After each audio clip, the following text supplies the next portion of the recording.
Welcome into another edition of That's Deep.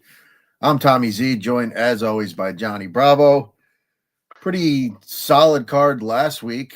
Hit a handful of bets on that one. Did okay on DFS. Got a pretty good one here. UFC 320. We got a couple title fights. Got the return of Poatan rematch from their last fight.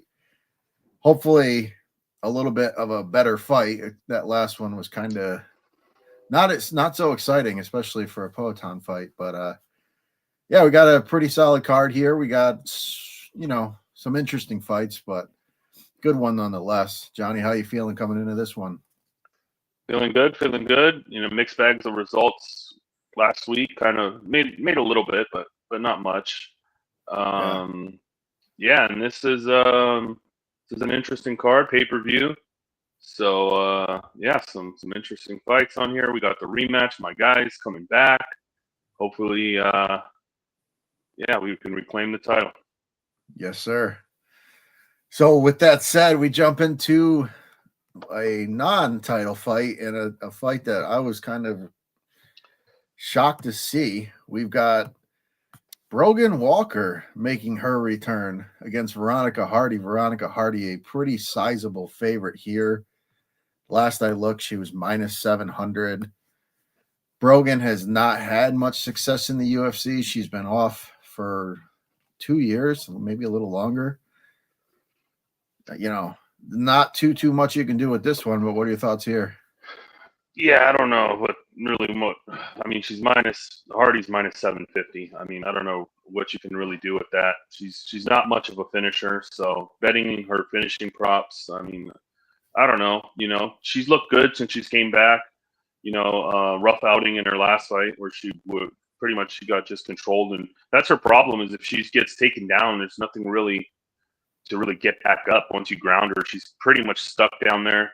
But Yep. she's got a little grappling of her own that she can go to, and the striking is pretty good. And Brogan Walker, I mean, I really don't know what to expect. In 2 years, been away for 2 years, like 2.5 years. Yeah, it has not looked good in the UFC. She was okay, I guess, in the Tough House, but yeah, I really don't know what to make of her. She's older already. What is she coming here just to collect a check? I don't know. Hardy wins, but I don't know if she finishes her. Yeah, it's going to be not much you can do here. Yeah, I thought maybe about looking at the minus 3.5 as like a parlay piece, but there is the chance of her potentially maybe dropping around because maybe she gets taken down, but I don't really see this one being too competitive. I think Hardy probably gets it done. It's such a big number. We've got a lot of fights on this card. There's no real reason to bet this fight, so I'm probably going to lay off. If you're doing, if you're making full card picks and stuff like that, Veronica Hardy is the side, I guess. But yeah, other than that, probably a stay away overall. All right, we'll move right along here to a little bit of a more interesting fight. We got Ramiz Brahimaj taking on Austin Vanderford. Vanderford, strong, powerful wrestler, guy that fought over in Bellator PFL, I think mostly under the Bellator banner. He's pretty solid. He has a couple losses on the record to some of the higher level guys over there. Brahimaj is a guy, he's got great jiu-jitsu. He's got good subs. Tough dude. He's a tough out, but, not some definite holes in his game. What are your thoughts on this one? Yeah, Mr. Van Sant, finally, he's he's getting his little run here in the UFC. He looked pretty good against Beretnikov, who we're gonna talk about in a little bit later. But yeah, strong wrestler. The striking is not all that great. I mean, I don't think really too highly of him. I don't know how far he can go, but I mean, he's a really strong wrestler, and if he gets on top, he's got pretty solid ground and pound, good top control. Yeah, he's kind of been chinny in the past. I mean, Musasi knocked him out, and then I'm forgetting who else the other guy was that knocked him out. Oh man, I'm gonna blank on his name now too. I got it right here. Oh, Aaron Jeffrey. Yeah, Aaron Aaron Jeffrey Jeffrey. knocked him Yes, out. yeah. So he's kind of had, chin problems. He's kind of, but he's coming down here to 170.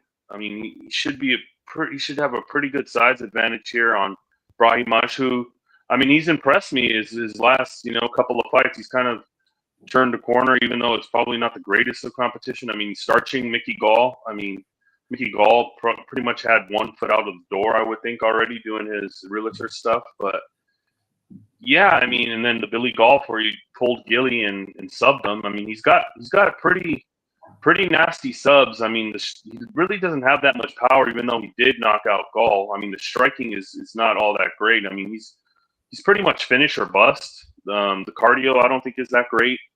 Yeah, but it's a tough one to call. I could see Brahimaj catching him, but I just think Vanderford is probably going to be able to get takedowns here and hold him down and just wear him down and probably lay some big ground and pound on him. Yeah, that's the way I see it going. Vanderford, he's not the greatest. He's not a guy that's going to be hanging around in the top 10 in this division by any stretch, at least from what I've seen. I mean, he definitely has the wrestling to win a lot of fights, and he's a tough dude. But like you said, he's been caught a couple times. I mean, Gegard, one of the better guys, up at 185. Jeffries, he's a solid guy too. I mean, he's had a pretty decent career himself, so not the worst two losses in the world. Brahima, he's solid. Like, I don't know, he's got some skills. He definitely has that sub upside. I don't really look too much into his power. The Mickey Gall thing is, it is what it is. Mickey Gall's a guy that kind of got famous early with the whole looking for a fight thing, calling out CM Punk, found his way into the UFC way too early to get that CM Punk fight, and just never really put it all together. He's a tough guy, but yeah, I mean, just not really UFC level, I would say. So, Brahima, he's pulled a couple out. He's looked okay. If he catches Gilly, he can submit a lot of people with it. But I just think the wrestling of Vanderford's going to be too strong. He's going to just be on top, landing ground and pound, and just I could see him finishing this fight. But overall, yeah. I think he gets the job done. Yeah, I think Brahima's probably like a round one sub or bust. I think. Yeah. That if you're looking, so if you're betting Brahimaj, I'd probably bet him round one sub. Yeah, that's probably the best way to do it. And could be live, and you get a good decent number on it. So that's not a bad way to look. But yeah, overall, I think Vanderford does get it done. All right, moving right along, we've got another pretty interesting one here. We got Punahele Soriano taking on Nikolai Veretennikov. Veretennikov, we just talked about him. He got kind of worked over by Vanderford, and not a good look for him there. Taking on Soriano, who's looked good at 170. He fought, the first 4 or 5 fights that he had in the UFC at middleweight. Had some, cardio issues, had some up and down results. But since moving down to 170, he's looked pretty good. The cardio's looked better. Veretennikov, I don't know. I mean, he's got some striking. He's a guy that can easily be taken down. Soriano does have some wrestling that he can go to. But, yeah, again, another somewhat interesting matchup here. What are your thoughts? Yeah, I mean, Puna really, I kind of had written him off. I thought he was pretty much done and washed. But I mean, since moving down his last 2 fights, it's been pretty impressive. He's looked good. The cardio looks better, and the thing he's kind of gone more to his grappling and getting takedowns and landing ground and pound is, and he's been able to sustain that. pretty interesting turnaround in this guy's career since moving down. Yeah, and he's looked good. I mean, good, decent striking, good power in his hands, and now he's mixing in that grappling, which is what you like to see if you're betting a favorite like he is. And Vertenikov, I mean, I don't know, this guy. Last fight, the Prado fight, I think we were both on Vertenikov as a dog, and I remember we were just yelling because this guy was just gassed, throwing like spinning back kicks and getting taken down, and just like bad optics. I think he ended up squeezing out a split there. Yeah, I mean, decent striker, doesn't really wrestle at all, can be taken down. I mean, from what I've seen from Puna lately, I mean, it should just be Puna getting in on the hips and getting them down and pretty much doing whatever he wants. We've seen Varenikov did that punk shit too when Vanderford was beating his ass. He fucking got up after he was whooping his ass and tried to keep fighting and try to fight him again. So this guy's kind of a clown. So yeah, I think Puna's able to get takedowns and smash this guy. I like Puna. Puna's a pretty solid like parlay piece for me this week. Yep. I like Puna. I think he is a good parlay piece. Even if this fight stays on the feet, he's got power, and as we mentioned, the cardio has looked much better at 170. So if the fight goes long, I think he's got a pretty big advantage in the cardio. I think overall he's just better at this weight class, and I think Puna, as long as he fights a smart fight, I think that I don't see a reason why he should lose this one. And I think his run at 170 continues. Moving on to the next fight, which is a bounce back spot here for Patchy Mix, who was a massive, well, not a massive favorite, but a big favorite, had a lot of hype coming in his UFC debut. Big letdown. Taking on Jacob Wilcox, who's he's coming over from KSW. I was looking at his record. He's fought the same guy 5 times in his career. He's fought the same guy 3 out of the last 4 fights since 2022. So, it's kind of interesting to see that, for a guy, just continuously fighting the same guy. That's I don't know if that's a good or a bad thing. I'm gonna have to say probably not a great thing. But Patchy Mix was disappointment. He's coming in here again. He's a favorite. He looked great over in Bellator. He's got great submissions. Just kind of hit a roadblock in his last fight, and didn't look the greatest. Had a pretty good 3rd round. Kind of woke up a little bit in that fight, but it was a little too late. But here, I mean, now he's fighting a debuting guy coming over from a smaller organization. You would think Patchy kind of has a little bounce back here, but what are your thoughts on this one? Yeah, Patchy, everybody who thought this guy was going to be up there, they were saying he's, best bantamweight, and heard a lot of people saying that. Everybody was high on Patchy and just laid an absolute dud in his fight. I mean, the guy looked like a robot up there. His striking looked so stiff, looked terrible. He threw a lot of volume, but just did not look great. Was just clearly outclassed and got schooled. I mean, he didn't even. I mean, his game is grappling, and he didn't even attempt to take down or anything like that. I really like the performance. Kind of was like kind of mind boggling, But even before like he came, the Magomedov fight was a terrible fight for him too. I was on him in that fight, and I think I had him in some money line parlays, and I thought he lost that fight. It was just a terrible performance. Yeah, so this is a bounce back spot to get right against Jakub Wiznax. I watched some of his fights. The guy's kind of a madman on the feet. He's kind of reckless and just no abandon. He just swings wild. But really good grappler. I mean, really good, really slick like transitions and reversals. Kind of like slimy on the ground. Just he's a pretty decent grappler. I mean, these guys this could be a grappling match. I mean, these are two decent, I think this kid's pretty decent. I mean, he said he fought the same guy 5 times, but he's the champion over at KSW, which is one of the better promotions. And I mean, for to fight the guys 5 times, I mean, there must have really not been anybody else for him to fight over there. So, yeah, I don't know. This is like, I mean, it's Apache bounce back spot. It has to be, right? I mean, you would think. I mean, I really don't know what to make of it. Apache should win this fight because this is kind of like, I would say this is kind of like a Bellator level kind of competition guy. You know what I mean? Yeah. So lower competition. I think.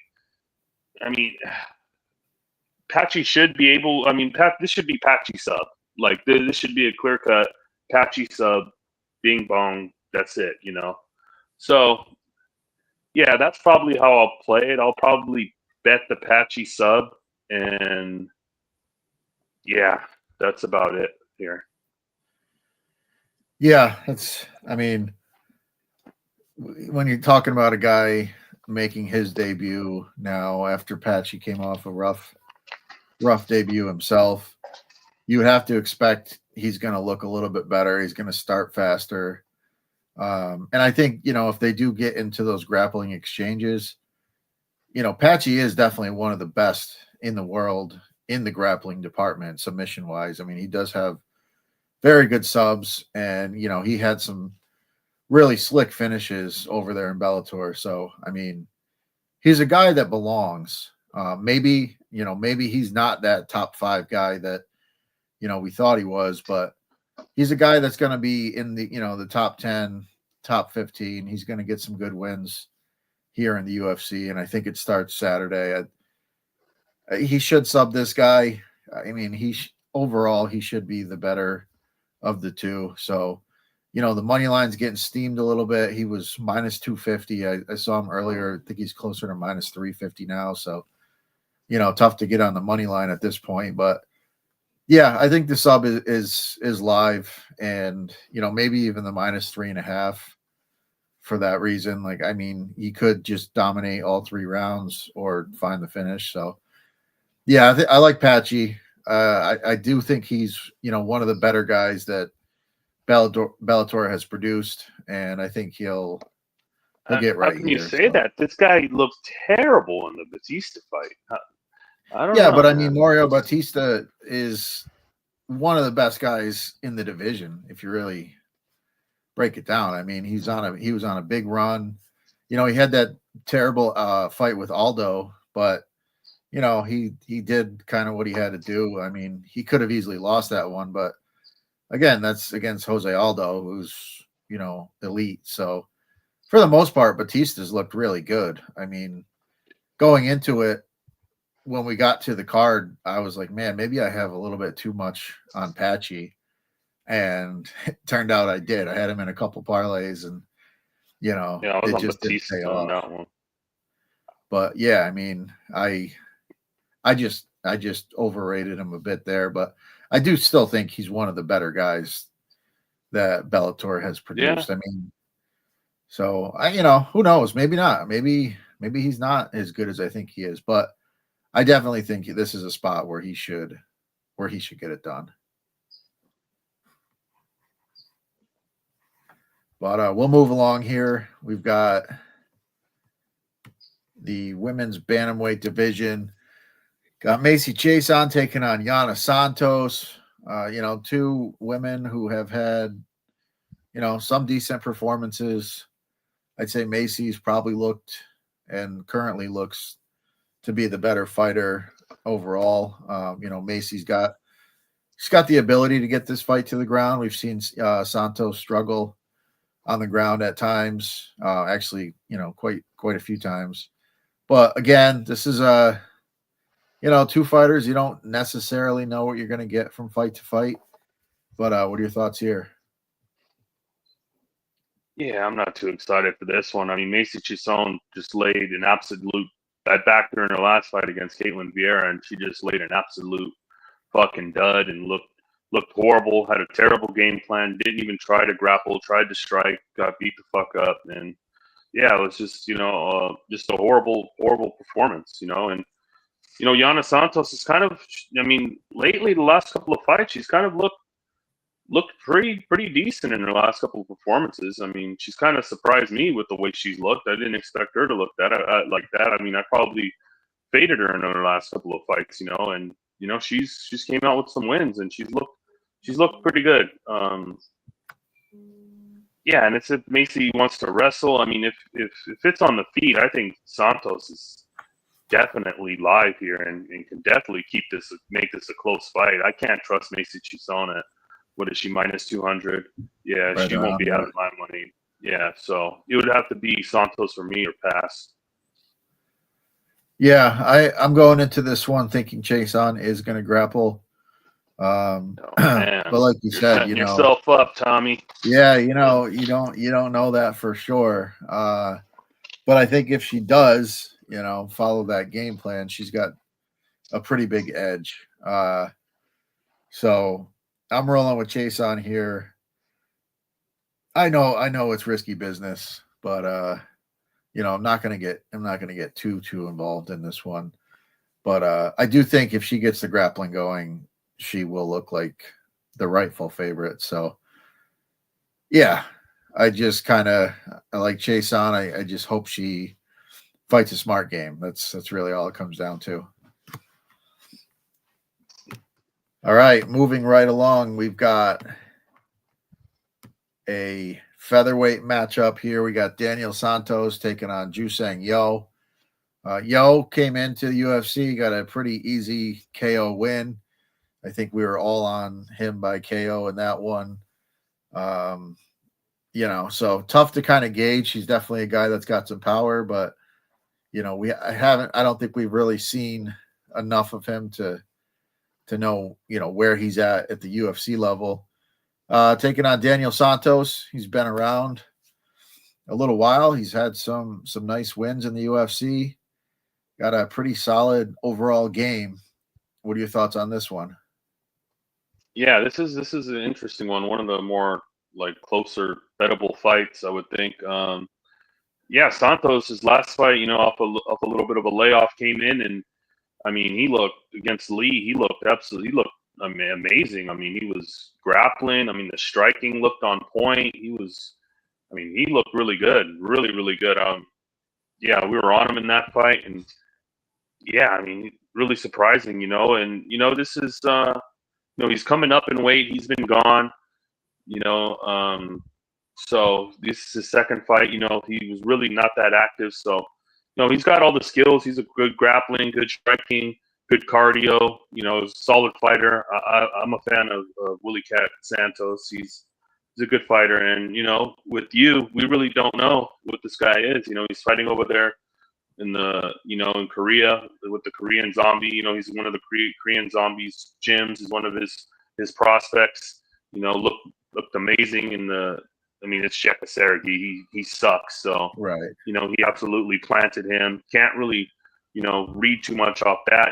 But I mean, the striking looks solid. I mean, he's got power. So it's like you really like maybe he can catch Santos, but I don't know.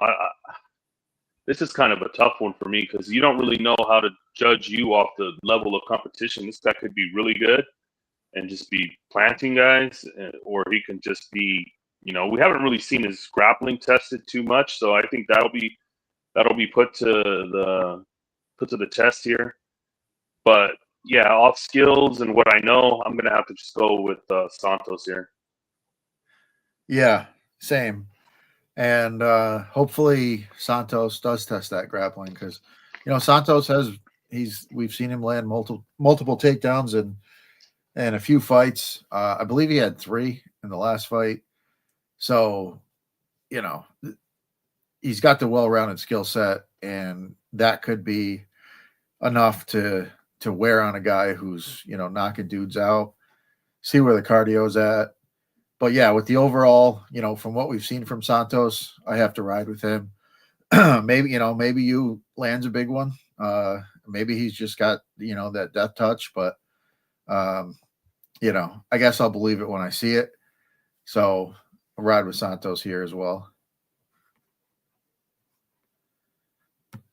All right, our next fight here is pretty. I thought the line was kind of interesting when I saw it. We got Chris Gutierrez taking on Farid Basharat. Basharat, the better of the Basharat brothers. He's looked good. He's kept that winning record alive. But Gutierrez is a guy that he's tough. He's been in there with some of the best. He can be grappled, which kind of makes Basharat's grappling an advantage here. But Gutierrez he's a tough guy. His leg kicks are nasty, and he's fought many close competitive fights. Basharat, pretty sizable favorite, which was that kind of surprised me a little bit. What are your thoughts on this one? Yeah, I guess the line is kind of wide, but Basharat, this is the better Basharat brother. I don't think Javed is very good, and I think he's the better one. I mean, the striking is good. He's just he's kind of low volume. He doesn't throw a lot of output, but the wrestling and the top control is pretty good. Good grappler. Strong. You know, he's a decent fighter. He's minus 500 though against Gutierrez, who's kind of he's a vet. We've seen him fight. He's fought a lot of good guys here in the UFC. He's got a lot of volume. He throws those nasty leg kicks, but the grappling is a concern because you've seen him off his back. He kind of just accepts position, doesn't try to get up. His get up game is terrible. So, I mean, Basharat should be able to get takedowns here at will. I mean, yeah, or whenever he wants. Maybe he wants to strike. I don't think. I mean, if it's you tell me it's a 15-minute striking, and Gutierrez is plus 350. I think I would be on Gutierrez, but I just don't see it like that. I think Basharat knows what he needs to do. He's going to get the takedowns. He's going to wrestle. He's got cardio. He looks solid. So, yeah, he should be able to wrestle for 3 rounds here and pretty much just ground Gutierrez, yeah, it's probably Basharat by decision. Gutierrez is kind of hard to put away, so he's a tough out. But yeah, like the overs in this one. I'm kind of interested in the spread. Gutierrez will be plus money on the spread, which I mean he could pull a round off. I think it's gonna be a pretty competitive fight, but if Basharat just strictly goes, all right, this guy's going to either kick my leg off or I'm going to take him down, and just goes ahead and takes him down, could be a 30-27. But I do think this fight goes long. I like the overs, and yeah, Basharat by decision, Basharat over 1.5. Maybe if you wanted to put it into a parlay or something, but yeah, I think Basharat gets it done. I do think it's a pretty good test for him, but overall, it's hard to fade a guy who's got the grappling against Gutierrez. All right, our next fight is, I mean, maybe a fun one. It could be a fun one. Could be an exciting finish, or it could be just two guys gassed out. But we will see. We got Edmund Shabazian taking on Andre Muniz. Muniz is a guy that has some of the best grappling really in the world, but his takedowns aren't great.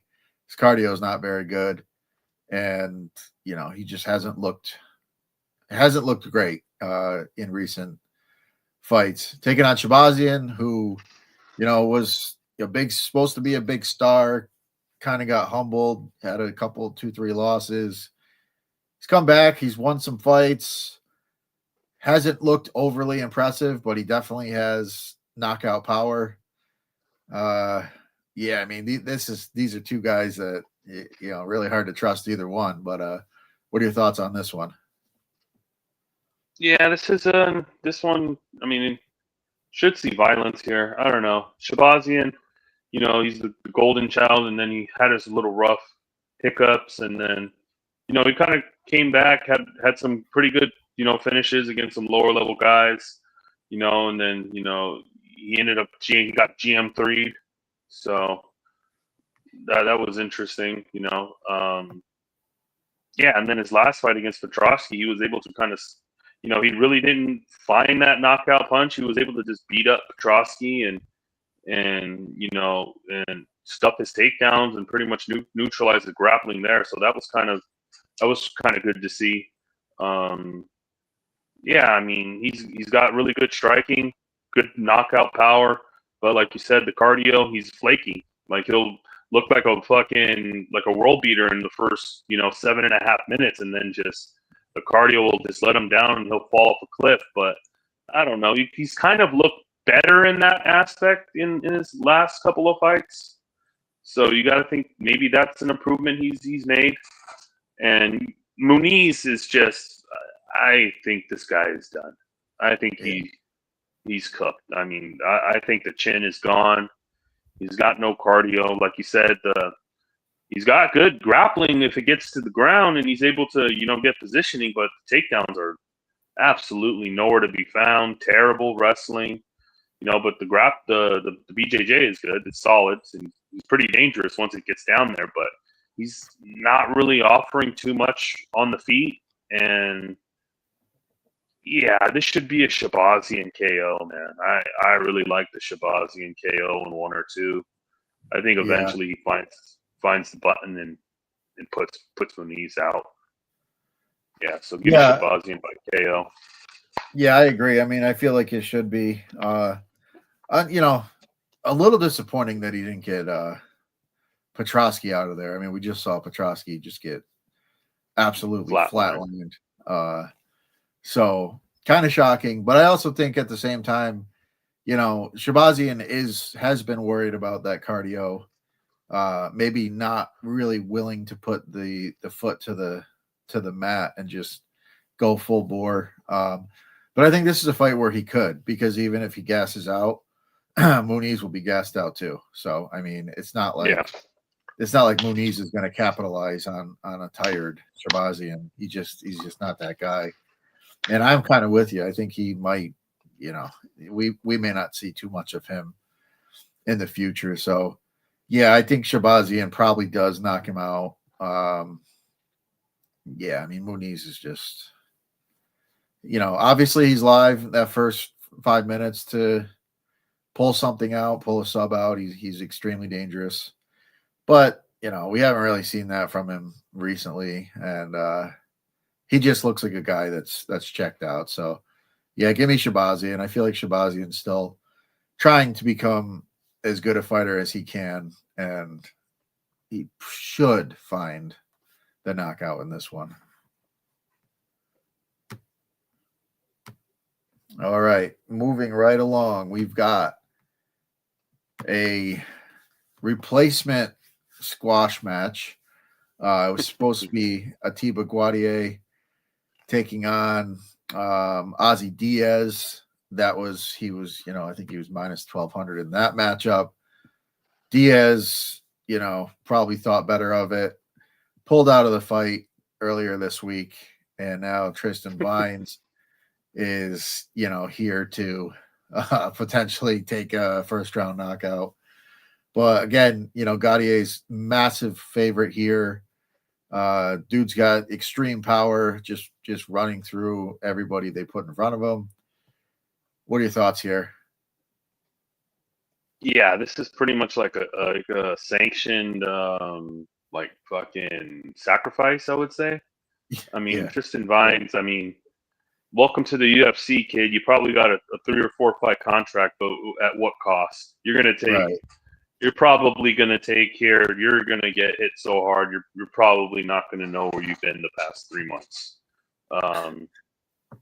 Yeah, this is just a fucking bludgeoning. I think Goudier gets him out of there fairly quick. I mean, this guy looks pretty good, but he's not fighting the greatest level of competition. But I guess UFC are probably bringing him along slow. I mean, he's fighting Ozzy Diaz and all these other guys. So I don't know. The UFC obviously likes him and sees he has potential, so they're going to bring him along slow and feed him cans. So yeah, he's going to absolutely murk this guy. And it should be a round 1 KO. And if you get that under a half round, I mean, at some plus money, I mean, I think that probably is interesting because I think he Yeah. just smirks this guy. Yeah, I probably bet the under half round maybe a couple times a year. This might be one. I mean, the guy's had no preparation for this fight. He's coming in on, less than a week's notice. He's got 3 losses, all of them by knockout. Yeah, so I mean, this is coming up against this monster, dude. Yeah, this is just a showpiece in the middle of the card. It's a nice little good knockout, like little, yep, something to excite the crowd. So yeah, I mean, there's not much to be said. I mean, it should be a knockout. It should be early, and there's not much more. I mean, we can move on off this one. Yeah. All right, our next fight is in the middleweight division. We got Abus Magomedov taking on Joe Pyfer. And, Pyfer, another guy the UFC loves and wants to see do well. Abus, he's fought some tough guys, he's got some skills. Another guy, cardio, questionable, but we have seen him go 3 rounds a few times now. Pyfer, he's got big power. He's got pretty decent grappling, but mostly trying to knock dudes out. Pyfer's cardio, we've seen that checked in the past too. Kind of faded against Hermanson. Well, did fade against Hermanson. And, I still have some question marks with him, but definitely has the power. Definitely kind of a psycho. So, I mean, he's, he should continue to progress in the UFC. But what are your thoughts here? Yeah, this is an interesting matchup here. We got Pyfer. I don't know what to make of him. He's I think he's got the skills. He's be Joe Pyfer, the guy who came into the Contender Series and had made the whole slogan behind him. He's going to come in there and try to knock your head off. He doesn't wrap his hands underneath his gloves, which I thought was kind of crazy, and that you're even allowed to do that, but I guess you are. So he goes out there with bricks in his hands, and he's going to try to take your head off. He's at a good gym, so he's got some grappling. He doesn't really use it very much, but we've seen him use it before. And there's some deficiencies in the cardio. We've seen him slow down in the 5-round fight against Hermanson. Like he's got a really good 7 minutes in him, and then he does start to fall off a cliff. Gastelum in the last fight, he took some Gastelum took some punishment, but we know Gastelum's pretty tough. He couldn't get Gastelum out of there. Gastelum's generally very durable. I mean, he won the fight, but I think Gastelum might have won the 3rd round, which is interesting. It just seems later the fight goes, he kind of just falls off the cliff. So that's something to keep in mind later down the road. And, Boost also, well-rounded. He's got grappling in his back pocket. The striking seems to be okay. Cardio, he's fallen off a cliff before, but, I mean, we've seen him go 3 hard rounds. It's kind of a weird thing. Sometimes his cardio is good. Sometimes it's not. I really don't know what to make of it. But generally he's pretty hittable. So I don't know. This is a tough one because if he can get some takedowns here on Pyfer, I mean, I think he can. If he can get some early takedowns and kind of wear on the gas tank of Pyfer, I can see him having some success. If he could get some early takedowns, kind of zaps the power a little bit out of Pyfer, I can see him having success. But I don't know. I think Pyfer eventually probably finds the button. Maybe. I'm still contemplating this one. I'm not too sure, but I'm leaning the Pyfer KO as of right now. Yeah, I'm leaning Pyfer as well. I am kind of interested to look at this one in the live market to kind of see where both guys are after the 1st round. You know, if Pfeiffer has an explosive first round and doesn't get him out of there, might get a pretty nice number on a boost. But we got to see, you know, what does he look like too? Does he look like he's gonna, you know, have anything in the tank? So yeah, I mean, I think Pfeiffer probably can land that shot. You know, Boost has taken some damage. We've seen him hurt. Um, but yeah, I mean, it's an interesting one. So Pfeiffer is the pick for me. But yeah, I'm gonna kind of look to attack this one live and we'll see what we get. All right, our next fight is a pretty good one.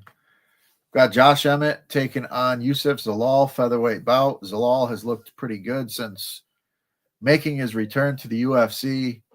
Emmett is always a tough out. Dude's got massive power. He's strong. You know, he's got grappling. He's pretty well-rounded guy. He does take some damage.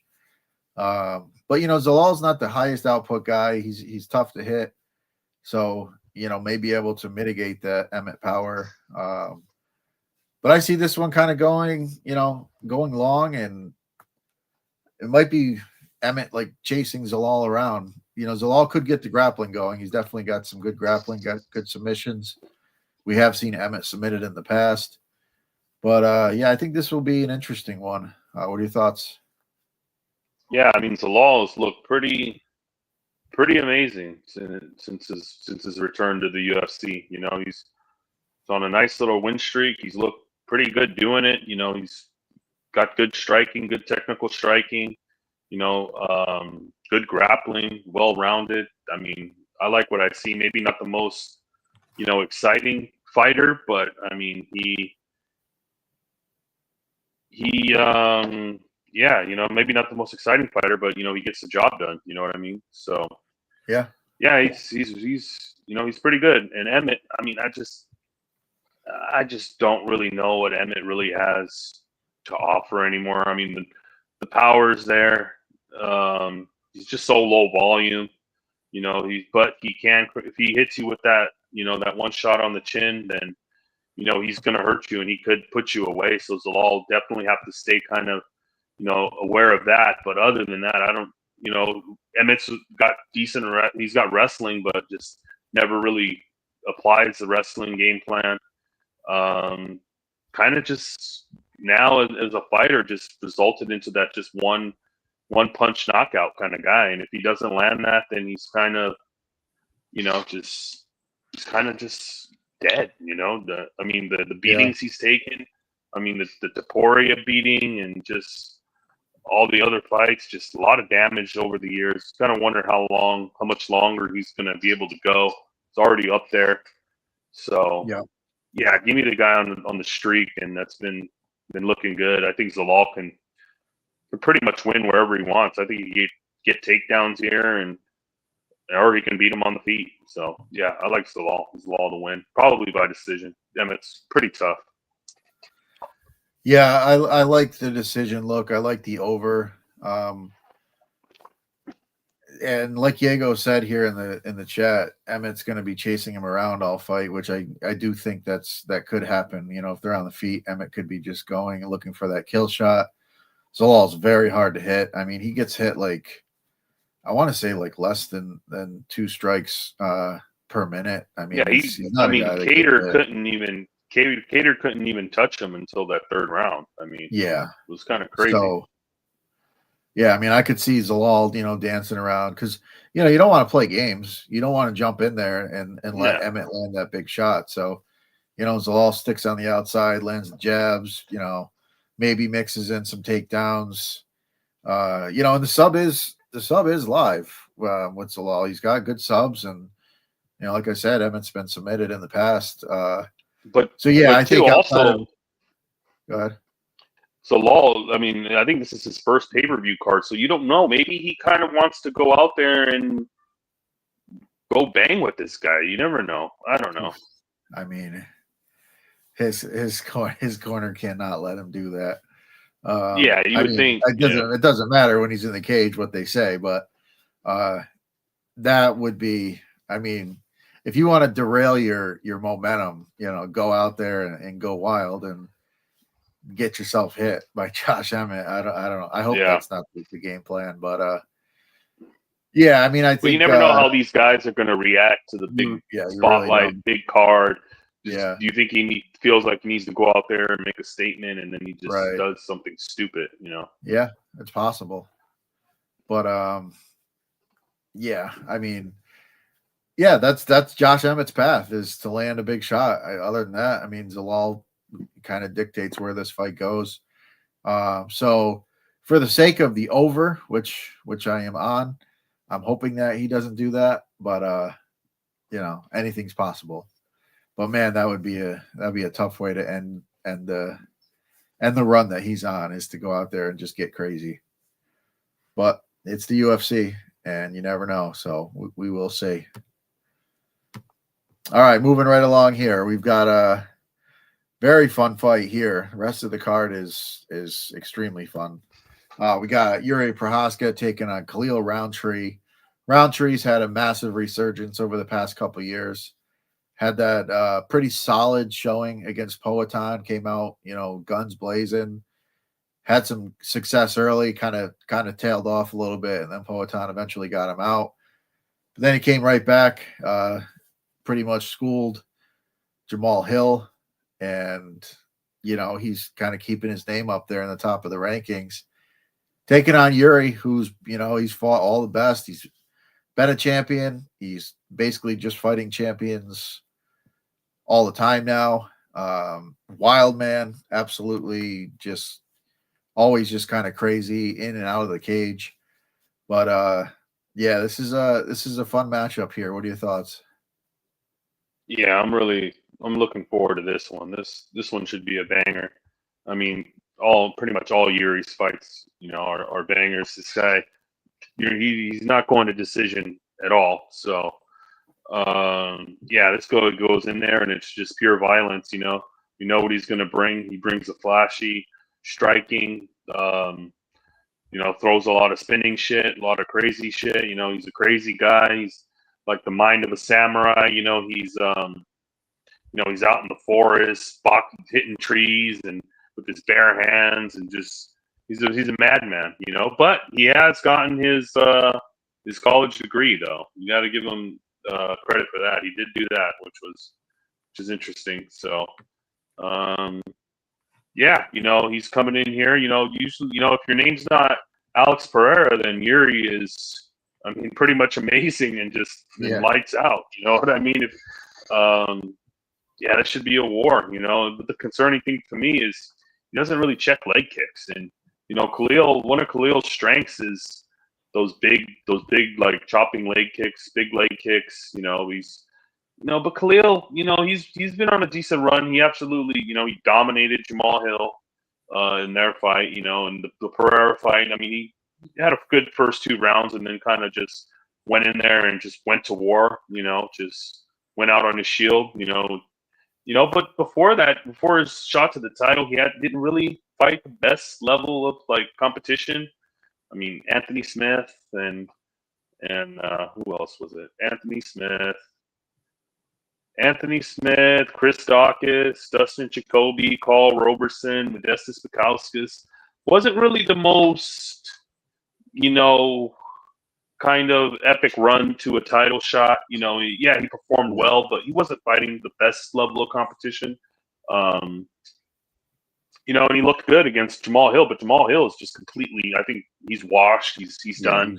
So, I mean, we've seen what Yuri did to Jamal Hill. He got him out of there, and Roundtree really didn't do that. I really don't know why he didn't really put his foot on the gas in that fight. He kind of just was on the outside technical, kind of just beat him up. Didn't really go for the finish, he dropped him a couple of times, but he didn't go in for the kill. Yeah, I think these guys are going to stand and bang, and somebody's probably going out, and I'm going to have to go with Yuri to be able to go in there and find that shot and put him away. So yeah, the pick is Yuri from here, Yuri KO. Yeah, I agree. Yuri just, I mean, You said it, he doesn't check leg kicks, but he's kind of one of those guys where like he'll be getting his leg chopped off, and it's just like he'll like shake it off and just like somehow just fight through, and not think about it. Um, but yeah, I mean, obviously, we've seen his chin get cracked a couple times, and he's bounced back and finished guys after getting rocked. He's one of those guys where you really have to put him away um, to put him out. But yeah, I mean, overall, I just think Yuri just a little bit more dangerous. Yeah, and just his performances have been more impressive than what we've seen from Roundtree. And Roundtree's, he's good, but I think he's punching a little bit above his weight class in terms of the way he's performed. And I think Yuri might knock him down a peg here. So yeah, I like Yuri. Worry, yeah, he could get clipped, but overall, I think he's the guy that's gonna put the more damage on and find a way to get it done. All right, we move right into our championship fights here, and we got a couple good ones. Got Marab, the Machine, Dvalishvili taking on Corey Sandman Sanhagen. Bantamweight title fight. Marab has looked like the unbeatable champion. Cardio for forever. I mean, it's insane the way this guy can push a pace and wrestle and just never get tired or never show that he's tired. Even if he is tired, he just pushes forward. And Sandhagen, he's a guy, we've seen him in the title picture for quite some time.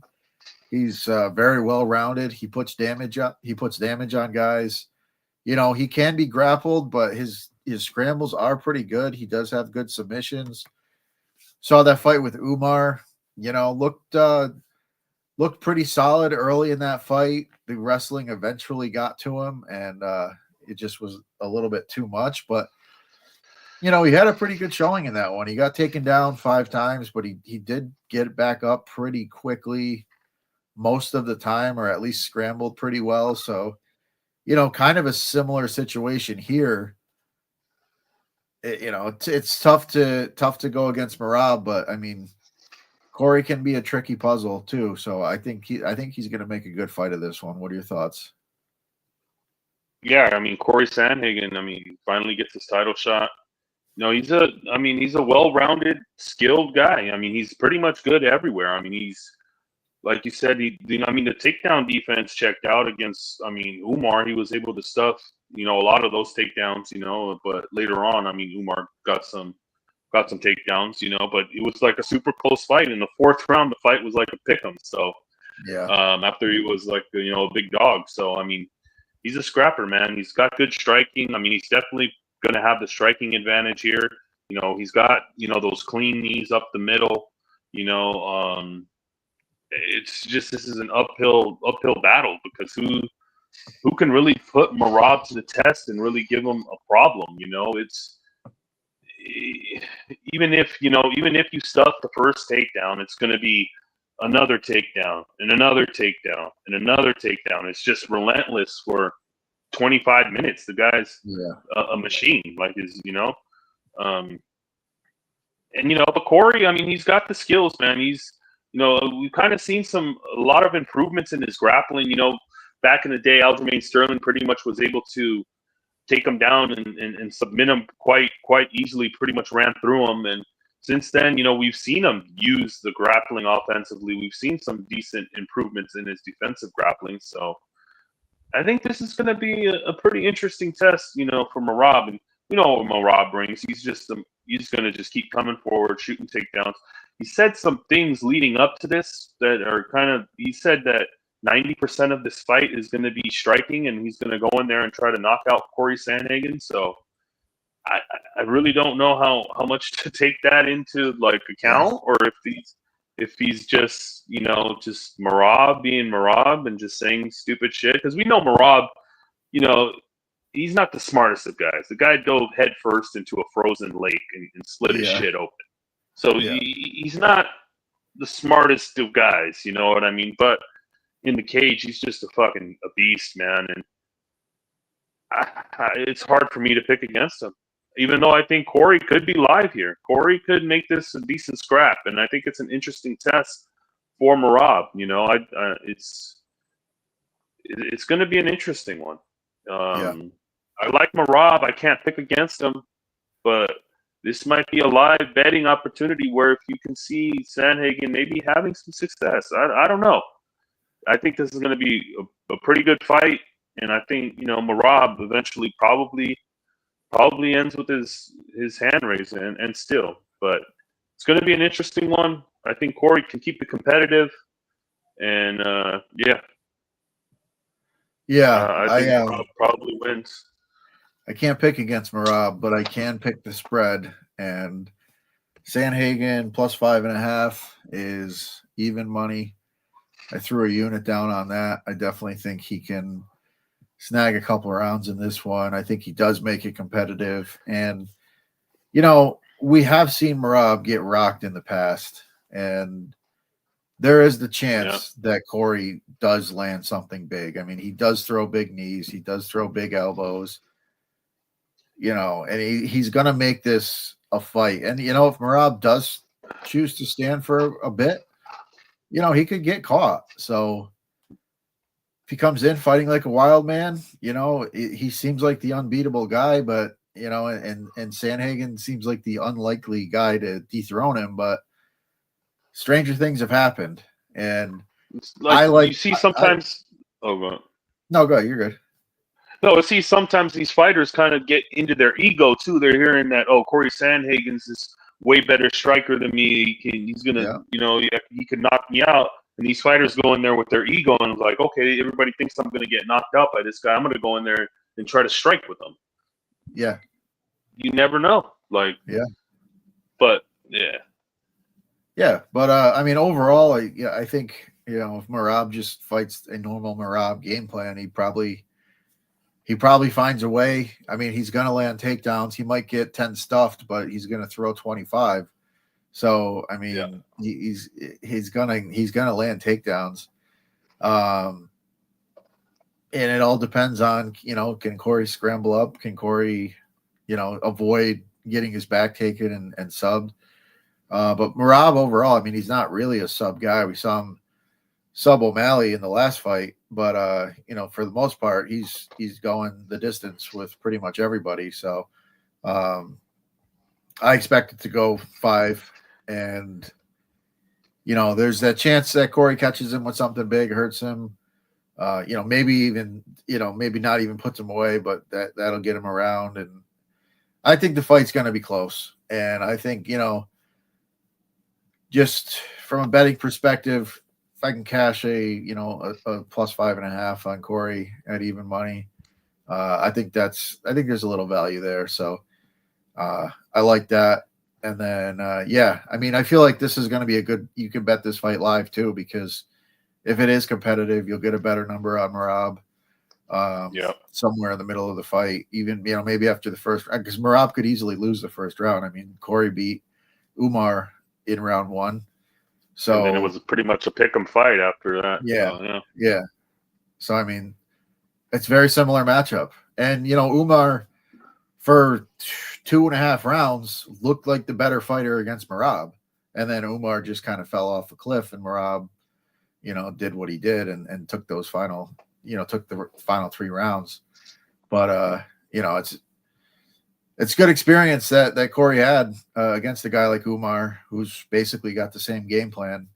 So I do think it's close. And officially, I think Marab wins, but I do think it's a great fight, and I think it's going to be close. Yep. All right, that brings us to our main event, the rematch for the light heavyweight title.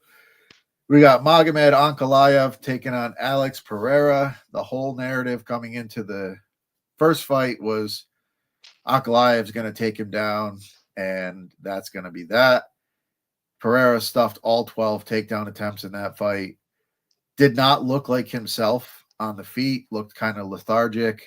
He had taken multiple fights on short notice, which is weird for a champion to do, but you know, he was taking fights on 3 weeks notice, month notice, and looking good, you know, running through guys, but at some point that kind of wears on you. So I think that was a little factor in that one. And also the threat of the takedowns probably had him a little gun shy, but you know, now he knows he can stuff the takedowns and, you know, maybe lets it go a little bit. You know, he's had a little bit more time off at like 5 or 6 months. So again, it's really a really good fight. Both guys have power. Obviously, Ankalaev does have wrestling, so that's still a factor in this one. But what are your thoughts here? Yeah, the rematch. You know, the first one was, you know, it was kind of lackluster, but you know, it was. I mean, it was a super close fight. I mean, you know, it could. I think you could have probably scored it, you know, 3-2 either way. Um, you know, it was an interesting. You know, it's you know, Ankalaev really didn't try to shoot too many takedowns. He was really utilizing that like cage control. I think he won round 4 off just pure pushing Pereira on up against the cage and literally doing absolutely nothing. Yeah, You know, and you know, you were right. You know, Poatan, you know, he did not look himself in that fight. He looked real tentative. He looked real scared of the takedowns. He wasn't firing. Even though, you know, round 1 he comes out and he has a pretty good first round. You know, he won that round. You know, he landed some like 30 something leg kicks. He was, you know, starting to go to the leg, which is one of, you know, we've seen Ankalaev have problems with the leg kicks before in the Jan Blachowicz fight where he pretty much couldn't walk and had to resort to the wrestling. You know, so that could be, you know, another thing that's effective here because after the first round, he didn't really keep to that consistent like leg kicking game plan, which was kind of weird. Um, you know, and it was just a super close fight. You know, you know, Ankalaev did look a lot better on the feet than I had expected him to. You know, he was able to hurt Poatan and he kind of dropped him and rocked him at the end of round 2. You know, and you know, it was super close fight. I mean, it really wasn't a lot of action. Both guys, you know, Poatan real tentative, didn't throw a lot. You know, and he was on his championship run. He's flying to Australia for seminars and doing all kind of shit. You know, all over the place, interviews, and you know, and he even said that himself. It took a toll on him doing all that shit. You know, he seems more locked in now from what I see. You know, these guys are kind of trying to chirp. They had a little thing set up where they ran into each other in the PI and they're talking shit through the Google Translator, which was kind of funny. Yeah, these guys don't really like each other. Yeah, I mean, super close fight. I mean, the line is kind of crazy to me. I mean, the first fight was a pick'em, and now Ankalaev's minus 260.